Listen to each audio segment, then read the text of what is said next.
साथीहरु हेर्नुहोस् है आजको भ्यू चाहिँ यस्तो छ पानी परेर एकदमै शीतल अब हैन घाम पनि तापमान लाग्दो भएको छ हेर्नुहोस् है म चाहिँ साथीहरु बिरपाडा गएको हो मेरो हस्बेन्ड चाहिँ बिरपाडामा वेट गरिरहनु भएको छ सानो कामले जानु भएको थियो र पहिला भनिहाल्यो म दादालाई लिनु गएको यहाँ चाहिँ एकछिन पर्खेको म एकजना साथी आउँदैछ उसँगै जाने हो म हैन आज तपाईहरुलाई घरमा ब्लग बनाएर देखाउन पनि सकिनँ अलिकति बिसन्चो छु म त्यही भएर हो अब चाहिँ बिरपाडा जान्छु के कामहरु गर्छु तपाईहरुलाई देखाउने छु हेर्नुहोस् ल म चाहिँ गएको साथीहरु हेर्नुहोस्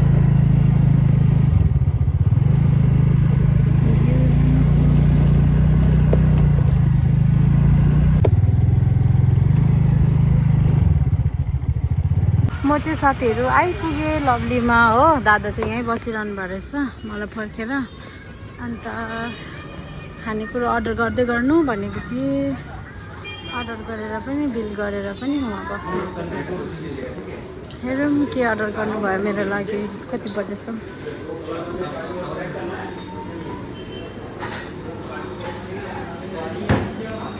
के अर्डर गर्नुभयो डोसा कसको लागि मसला डोसा तिम्रो लागि तपाईलाई मलाई समोसा सिम्पल एकदम सिम्पलमा बनाउनुहुन्छ नि त्यसको अनि आइपुगेछ लागि एकछिन बस्ने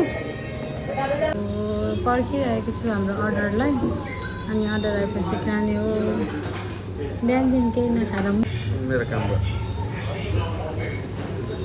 अब मेडिकलमा मेरो सानो काम छ हो सामान लिनु छ त्यहाँबाट गएपछि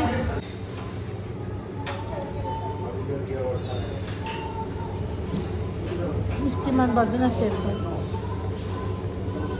यमी मेरो आइसक्यो डोसा सो मेरो बुढाको चाहिँ समोसा र मिस्टी थियो बेसी खानु बिमारले गर्दा बेसी खानु हुँदैन त्यही भएर एउटा सिङ्गडा र एउटा मिस्टी खानुभयो उहाँले चाहिँ म चाहिँ डोसा खाने हो आफू जत्रो त्यसै पनि घट्ने दिन आउँदैछ साथीहरु एक्सर्साइज गर्दैछु गर्दिनँ म एक्सर्साइज भन्दिनँ त पक्का एक्सर्साइज गरेर भात कति खान्छ भन्दिनँ न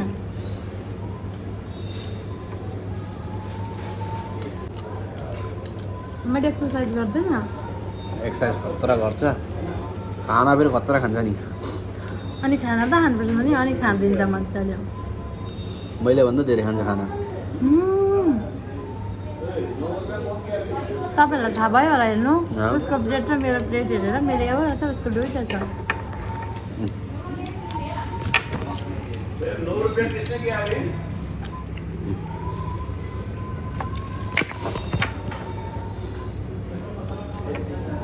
लभलीको समोसा मिठो रहेछ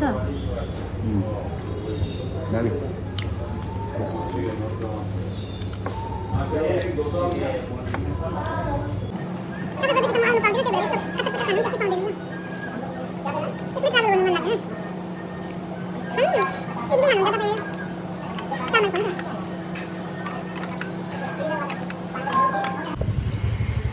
आइसक्रिम तपाईँ आइसक्रिम नखाने नो न म त खाने हो नो आइ एम नट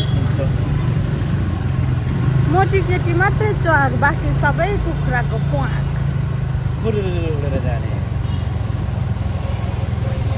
हाम्रो नेक्स्ट स्टेसन पिज्जा बार स्पेसल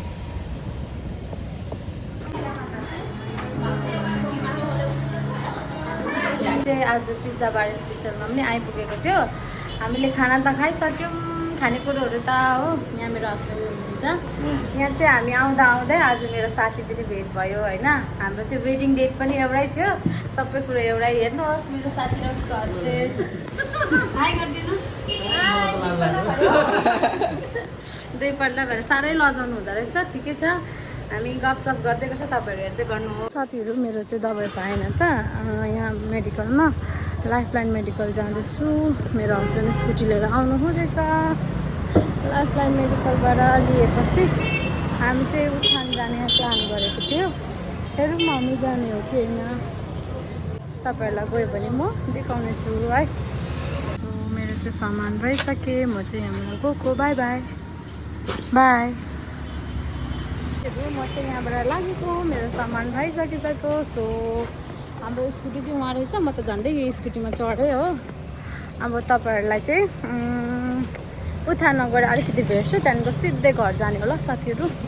हामी चाहिँ साथीहरू उठान पनि आइपुगिसक्यौँ।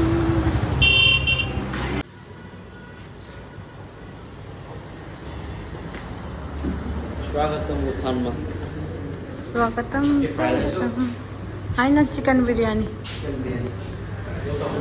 दुईटा, 2 चिकन बिरयानी।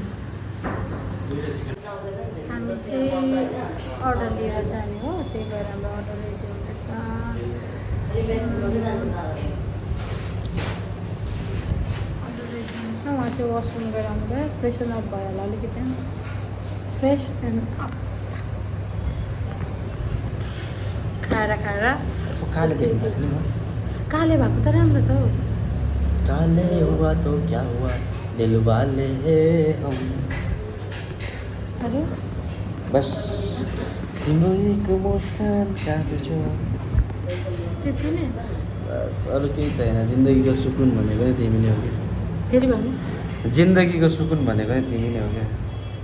साँच्चै नै भनेको कि मनबाट भनेको तपाईँ आँखामा झल्किन्छ। मनबाट भनेको र आँखाबाटै भनेको कि मुखबाटै भनेको। हामी चाहिँ उठानबाट पनि निस्क्यो। यहाँ हेर्नुहोस् फाइनली गाइज हाम्रो अर्डर एकदम रेडी रेडी भइसक्यो। भएछ। कति छिटो सो अलिकति आइसक्रिम लिएर जाने नानीको लागि, गीतुको लागि। धेरै दिन बाद दादा आएको थियो, दादा भाउजू। मिठाई पनि लगिदिनु पाएन हिजो, सानो कामले हिजो पसेको थियौँ हामी। त्यही भएर आज चाहिँ फुपुरा पनि भेट्ने, नानीलाई पनि भेट्ने। त्यही भएर अलिकति मुख मिठो गर्ने आइसक्रिम लिएर जानु लागेको। बाई बाई, भेट्दै गरौँ। सो यहाँ चाहिँ मेरो बहिनीलाई मैले आइसक्रिम ल्याइदिएँ। न आइसक्रिम एउटा मामालाई, एउटा तिमीलाई। ल तिम्रो फेभरेट कुन अरे? बटरस्कच। ओ माई गॉड, खुसी छौ? बिरयानी खानु ल। By by. मामा आयो भने भाउजूहरू आउनु भएको थियो भन्नु ल। गएको ल हामी।